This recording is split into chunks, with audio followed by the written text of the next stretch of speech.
दोस्तों, आज हम सब एक बहुत ही मुश्किल दौर से गुजर रहे हैं। इस सच्चाई से, इन हालातों से हम मुंह नहीं मोड़ सकते।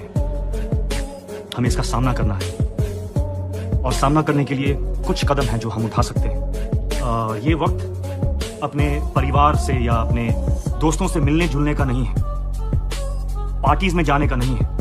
प्लीज मेरी बात सुनिए। अगर ये वक्त हमारे हाथों से निकल गया तो न जाने क्या हो जाए। सो प्लीज, जो मैं कह रहा हूं उसे ध्यान से सुनिए। आइए थोड़ा जिम्मेदार बनते हैं। हम सब एक साथ हैं इसमें। All the best, my love to you all. Planet से नहीं है ये, हमारे यहाँ से ही है, आपके और मेरे जैसे घरों से ही है। अभी भी वक्त है, सुधर जाओ। जवाब दिया ना, अगर तुम्हारी अकल ठिकाने आ जाएगी। अकल ठिकाने नहीं, सुधरोगे तो बात भूल जाओ, सीधा ऊपर से बाहर जाओ। अपने आप को कमजोर मत समझना, अपनी सुरक्षा के लिए पूरी तरह काबिल बन सकती हैं। ऐसी छोटी और आसान टेक्निक्स हैं, किसी के बाप में दम नहीं किया।